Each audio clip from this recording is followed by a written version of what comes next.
Na Mbula FM rek taletaki. Gonga elambasa Mbula FM nambando ena sere. Ando taleta kana borong ena Mbula FM nambando ena sere su. Kau buat tu geraki au rewat tu nistima au ando taleta kana borong ena Mbula. Bola bina Fiji Mbula FM nambando esinga toka. Bola bina era roga Mbula FM nambando atikoga. Mbula FM nambando ena sere.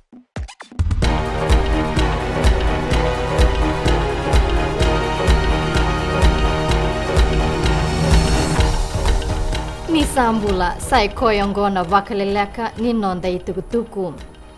E senga tiku ni sekilai e nangonongo kode e wakarota me songo na ronambure maina na sinu secondary school. E sa wakarei takibe irana tumbu-tumbu e na noa ni kena songo na kornibuli e kena imbale-mbale ni na rao ni raduru ki kornibuli e ono sangabulu na ngone lewa kena ndonan rao na ngone tangane. Elo raini sa tubaki dha saratunga na itubaki ni mbure. Ia ni oti na bakatataro kina tambana ni mini sitirini dhaka-dhaka. Elo rai kina ni senga ni madhala se odhei me bakarota me songa na mbure e rua ongo. Na itukutuku rongo-rongo binaka we kemuni na ngone buli punya kereanan dinau me baleta na buli. Oya ni ratou sa bakarai taka na leo ni kena matambose ni sandikebi e lebu na ibola kere-kere. Ia sabakarei taka na matambose ni sandona ndrende lebu o yana ve taratara ve ira rasa bakanto nitu na non raibola kere-kere. Engan reba na matambose ve ira sa bakanto ini na non raibola kere-kere mera ve taratara yani bakatotolo ki ve ira na leo ni matambose. Esa tiko na lawa ve ira na binakata na ve buke bakai labo mera laki laurai bakabunyi wai kin bunua tani. Na kena baka yang ataki baka beitalia nei lavo esa baka buna na kena mbiuta na mini sitirini mbula endo na lawa.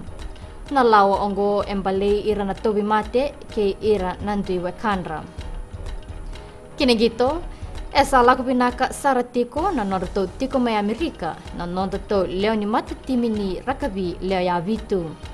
Esa rede tiko nandau ni beba katabulidi o Ben Ryan e vida nandau gito kara mera kota mai na bebe isau kina mata timi ni viti. E kayo Ben Ryan ni sa rede tiko ni rotou sa soliet tiko na norotong dina na dorbo kina soto-soto ngo. Esa dape keri na Vakaleleka ni nonda itukutuku ni temo demanda.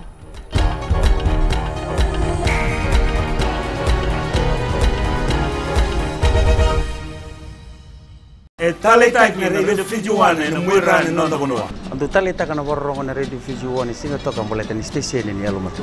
Ando taleta ka bale una borong na Radio Fiji One station ni alumatu elo toka. Ando taleta ka bakale una barro na Radio Fiji One mandi na station ni almatua. Au tulgol korbo ando borong leve na station ni almatua na Radio Fiji One. Ando borong na Radio Fiji One na station ni almatua na mandoi tele. Na Radio Fiji One nandu mai vitina bonga ni BNN.